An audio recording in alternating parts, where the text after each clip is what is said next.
Welcome to Patterns for Secure Container Base Image Management. I'm Gareth Rushgrove. I'm one of the directors here at Snyk for product management, specifically working in the sort of cloud native space. In this talk, I'm going to talk about, well, what's the user problem when it comes to security for container base image management?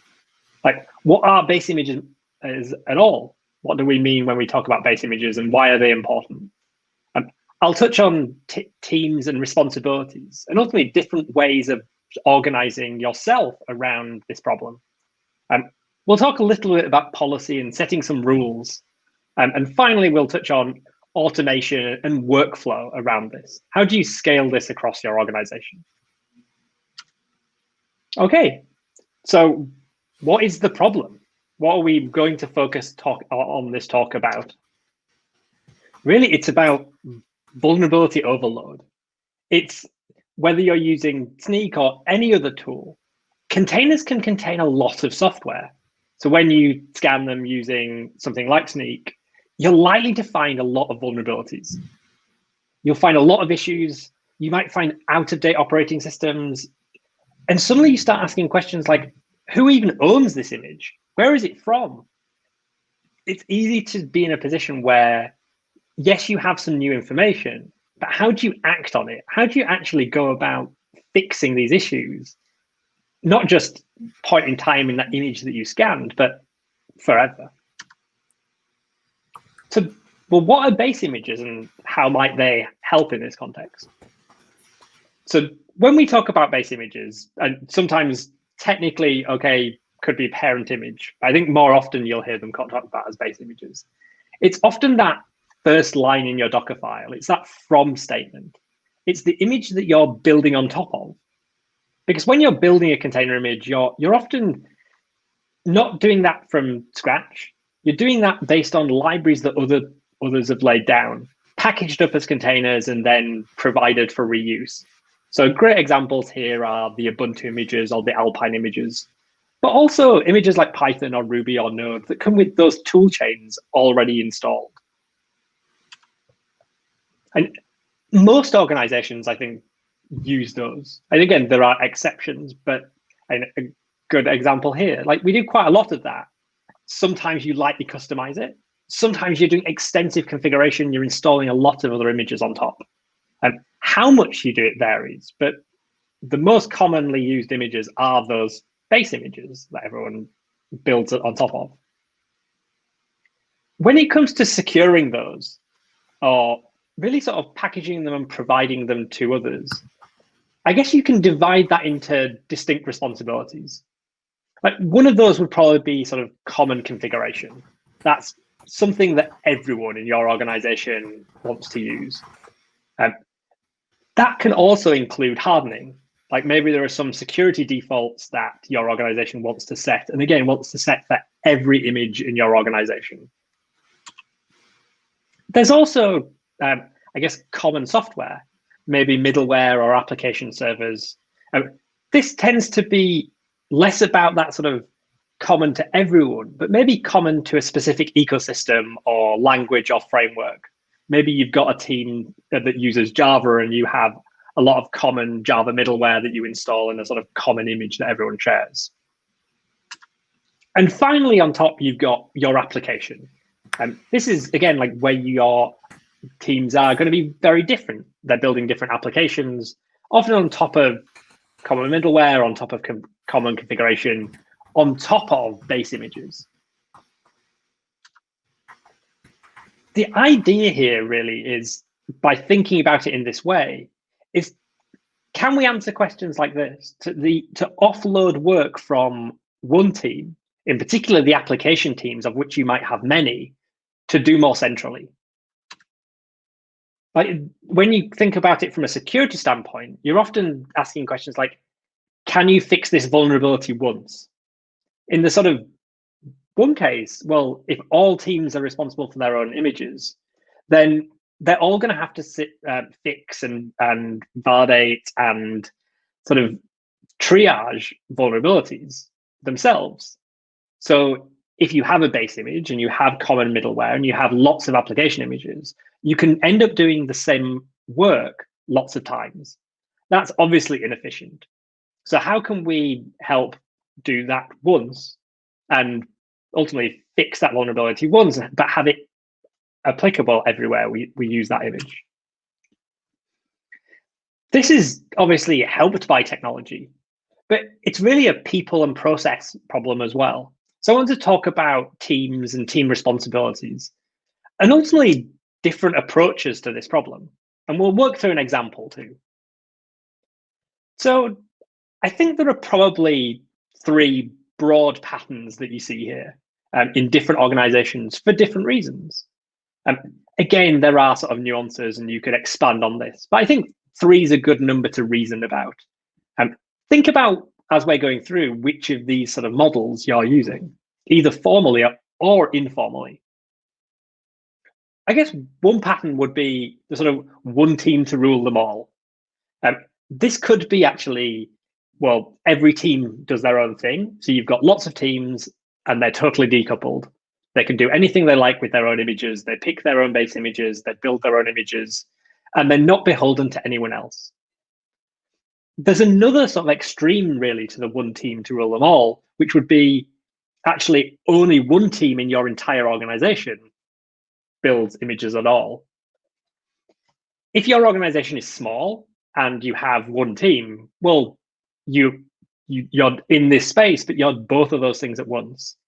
But it's worth thinking as well about like very large organizations. Like in very large organizations or groups, this might exist as well. That really brings us to that sort of next layer where you might start specializing. You might have a team that provides a standard set of approved base images that really focuses on becoming the domain experts. Maybe they also provide some of the tooling that other teams use to build images. But importantly here, the applications that are laid on top are dealt with not by that central team. It's not centralized. It's distributed to the edges. So the domain knowledge about base images and common hardening approaches and middleware for different languages is centralized, but the applications themselves are not.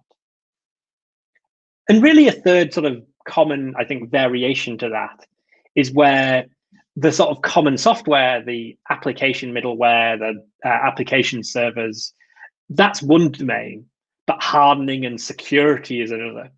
So you often have a central security team working with a central base image team, working with distributed application teams. Again, obviously more common in large organizations or organizations with more stringent security requirements or regulated environments. I think those are sort of 3 team patterns that you see addressing this sort of problem. And there are pros and cons to all of them. Like ultimately having one team doing everything is incredibly simple. Whether that's a central team that everyone has to talk to, well, you know who to talk to, it's always that one team. Or if it's pushed out to the edges and individual teams are left to do whatever they want. Again, there's no one else to blame but themselves. They have to become experts and do the work. The downsides here are really the sort of potential for chaos. Sometimes that's acceptable. It's not always a bad thing. But in some organizations, ultimately, the cost you pay of doing different things across lots of teams, when really this is undifferentiated heavy lifting, can start to become a sort of a problem, especially when you don't have standards in place and some teams can be good at this and other teams not good at this. A central team can feel appealing, but ultimately can also become a huge bottleneck, especially as you grow application teams. You don't really want to be making a central team bigger and bigger.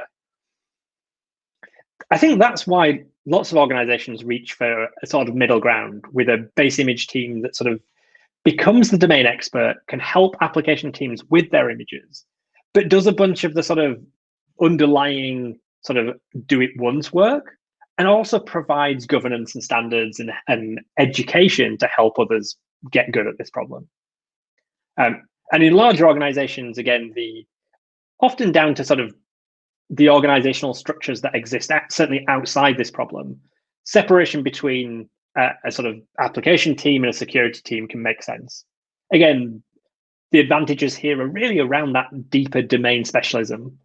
The downsides, obviously, adding more teams means more coordination. And in the worst cases, this can slow things down. So don't think that there's only one way to do this, or that how your organization is doing this is right or wrong. Think about the trade-offs and what you want to optimize for.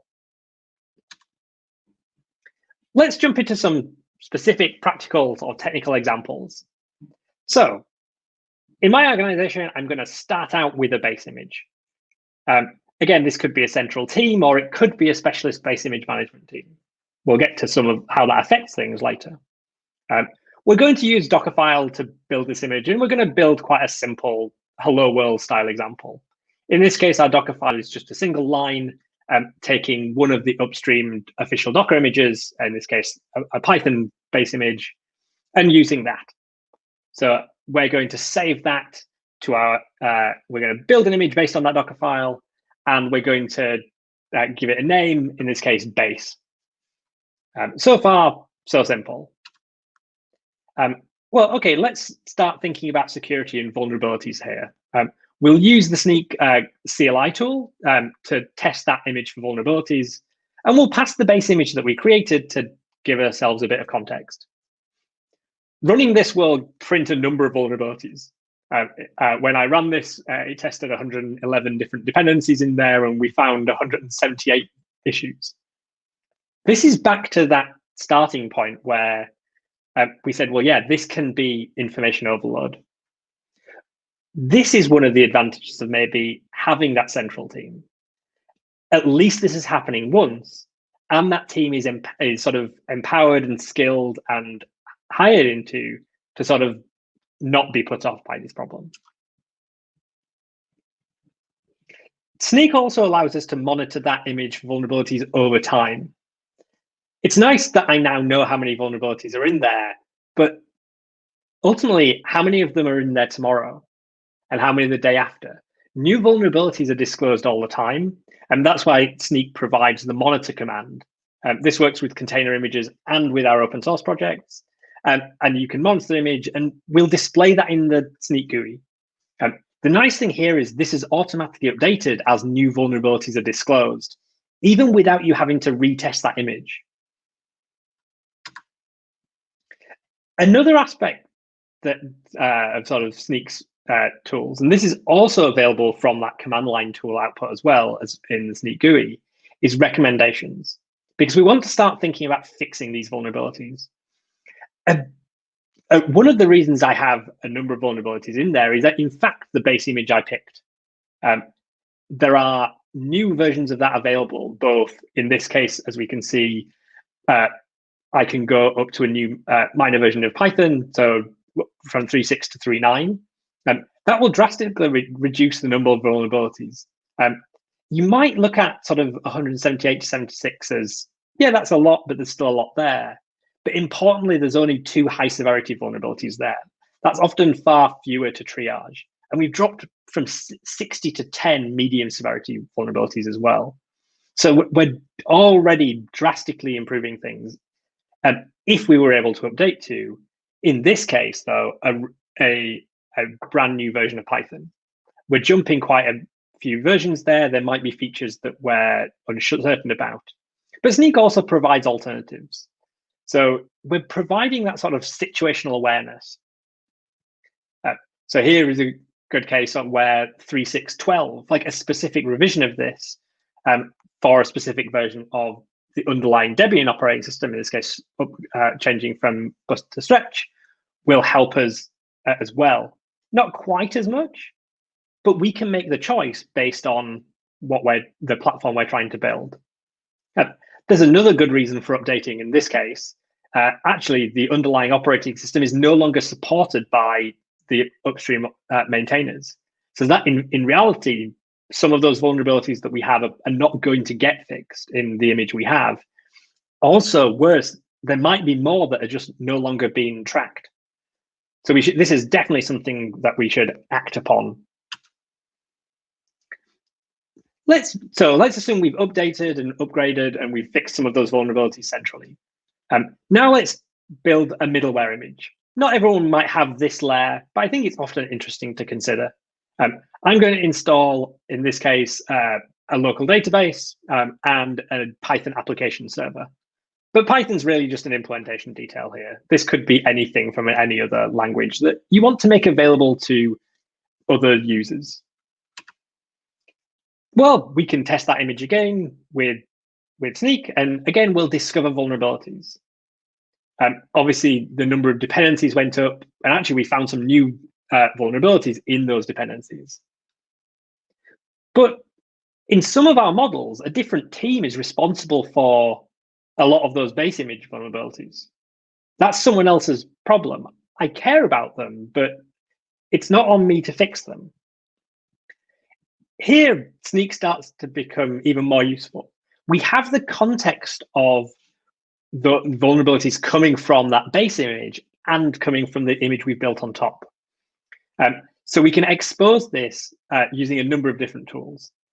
Here, I'm using Snyk to output to JSON. So basically, we can provide data, and I'm piping that back into a tool I built to really help visualize this problem called Snyk out. This is really me experimenting with different user interfaces to really provide like a richer experience around base images. It's definitely something we're playing with a lot at the moment.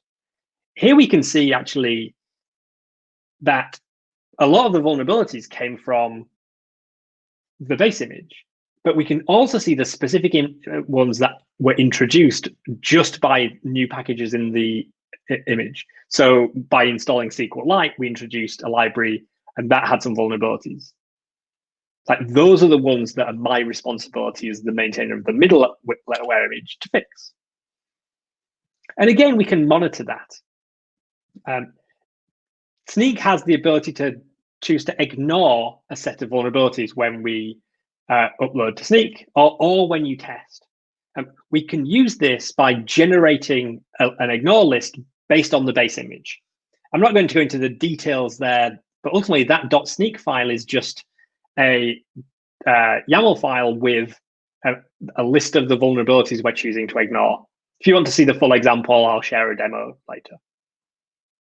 So here we're able to monitor it and show the vulnerabilities not in the base image. These are the ones that the owners of that image, the middleware image, need to fix. It's not showing there all the other vulnerabilities. And that means they won't also be rolled up in reporting. But they're still there. I still care about them. But Snyk can show you them behind the scenes. So those ignored vulnerabilities are still shown. They're just not rolled up in reporting unless you explicitly ask for them. And they're not shown in those summaries. Because at that point, you want to know about the vulnerabilities you want to fix. We're not hiding anything. We're just exposing them in a domain-centric way. Here you can see this vulnerability is there in the image. It's a medium severity vulnerability, but it's been ignored in this context because it's part of the base image. And finally, we're building applications on top. So here we might import from that middleware image as our base image, and then add our application code. And again, we can use the same approaches. I purposefully didn't add anything that had a vulnerability into my application at that layer. So all of the vulnerabilities here are coming from the layers lower down. That means as an application developer, I'm not off the hook. That image still has some vulnerabilities, but my route to fixing them may be to talk with another team or go offer to help out, more so than say, well, actually, yeah, it's in the code I've just written. It's definitely on me. We can visualize that ownership across different teams in the organization. And again, Snyk will help you visualize that within Snyk. You can choose to show the ignored vulnerabilities or not. We're working on taking this even further at the moment. So I can't quite show you a demo of this yet, but I can show you a quick screenshot. We're working on automatically fixing some of these issues with pull requests. So as well as basically providing those rich recommendations that I showed you earlier, Snyk will take the same context and send you a pull request to fix those vulnerabilities before you even maybe logged into Snyk and saw they were there. We really want this to be as automatic as possible, to have a workflow where those central teams can triage vulnerabilities, fix them potentially by upgrading to new versions, and downstream teams really can do a lot of that, like benefit from those fixes upstream automatically. Look out for this coming to Snyk containers soon. Let's go a bit further into a related topic, which is really around how do you scale that sort of model where you have a central team with domain knowledge who wants to put in place some governance, but doesn't want to become a bottleneck? That's often the conversation that sort of the management of base images comes down to when organizations start thinking about how to solve this problem. Because ultimately, there's an aspect of good practice. If you have a central team who become domain experts, they're hopefully going to know how they want other teams to work, and that's going to be good for everyone. There's also the reality that they might know the rules better. Those rules might be to do with regulation or compliance, or they might, again, be things where, from a security standpoint, you're saying, well, no, we have to do this. We know there's some pain there, but ultimately it's better for security, and we've been mandated to enforce that rule. So there's a bit of a sort of good cop and bad cop enforcement here. There's really a need to sort of push that sort of responsibility down to the edges, down to the teams that are working on it. But how can we do this using some of the tools we've been looking at? I'm actually one of the maintainers of one of the sub-projects in Open Policy Agent, which is an open source project that's part of the Cloud Native Computing Foundation. I won't go into too many details, but Open Policy Agent is really a sort of, it's what it sounds like. It's a low-level engine for policy enforcement. It has lots of different applications, and I'll show one here to solve the problem I've described. In this case, I'm going to say that I want to prohibit high severity issues from passing through my pipelines. Here I'm describing in Rego, which is the language that's part of Open Policy Agent, the policy. Here I'm saying, well, give me a list of all of the vulnerabilities. Then let's filter them all for those with a high severity, and we'll deny those that pass that rule. Don't worry too much about the implementation detail here. Rego is a new programming language.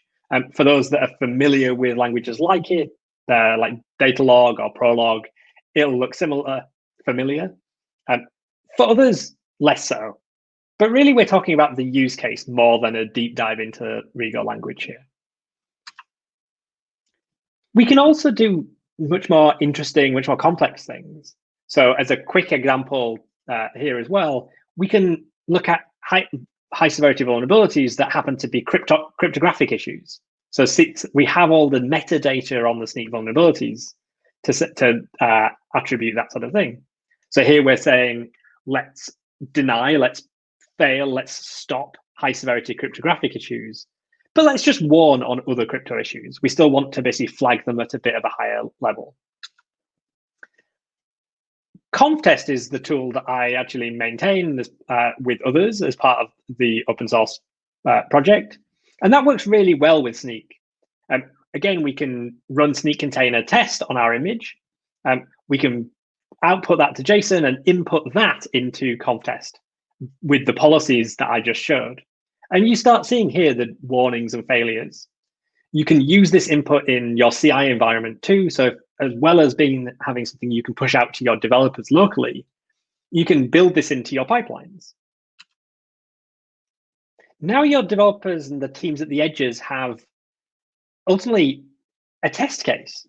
They can run tests against the images they're building and try and fix vulnerabilities well before they're even pushing images upstream or releasing images to production. Okay, let's see a demo of that in action. Here I have a repository checked out with the example I've been working through. Let's have a quick look at the policy. Here I have a list of allowed base images. And a policy that says, well, if they're not in that list, then this is not permitted. Let's see that in action. We run Snyk container test, and we'll pipe that output to conf test. That'll take a minute as it scans the image and then looks up all of the dependencies in that image for vulnerabilities in Snyk.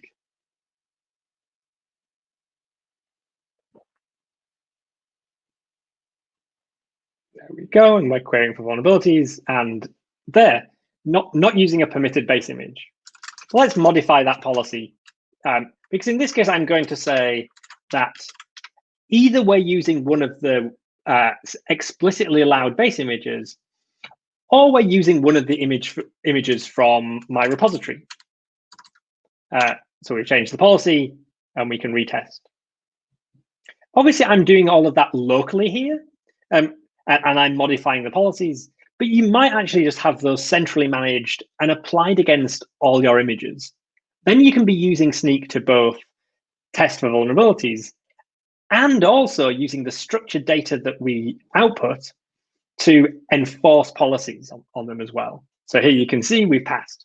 That image now is fine to go through to the next stage of our pipeline. You can write arbitrary policies, and the data that Snyk is outputting, the sort of bill of materials, if you like, along with the vulnerability data, is incredibly rich. There's all sorts of things you can do based on, again, what your user need is in your organization. So with that in place, with the sort of basics understood, like the ability to test and monitor, the ability to really sort of reason about which teams are responsible for which vulnerabilities, you can really sort of start thinking about the workflow around this and how you scale to different teams. I mentioned there around sort of integrating this into your CI/CD process and into your pipeline, but that's really the critical sort of scaling factor here. Snyk provides local tools to make it easy to sort of debug problems, easy to test things locally. But we also provide integrations into lots of common CI/CD tools in order to be that sort of enforcement in development. You can also use the Snyk API here to extract all this data out of Snyk. We're aggregating that, and you can use that to build custom reports. Snyk has a reporting capability in there, but the API allows you to go further and create things that are quite bespoke to you. Okay, in conclusion, and really, if all you remember here is, start by observing, how are your teams using base images today? In some organizations, that's going to be quite well planned out, well documented. In others, it's going to be organic. That's fine. Start with finding out where you are. Then really sort of look at who actually fixes vulnerabilities. Are there teams doing this well? Are there teams not doing as well? Is there one team that's really bearing the burden of fixing problems? Or even are all teams bearing the same burden of fixing the same issues? That's really the sort of problem you'll want to solve. Decide how you can shift responsibility of teams and talk about domain specialisms, like around base image management. Consider it a discipline that allows you to scale your usage of containers in a secure way. And finally, put in place that automation to scale. Put in that automation that allows teams that are experts to benefit from shared expertise, but also teams that are just getting started to do so too. Thank you for listening. Hopefully that's been an interesting and entertaining talk. If you want to try out any of this and you're not already a Snyk user, remember you can sign up for Snyk for free at snyk.io/signup. Thank you.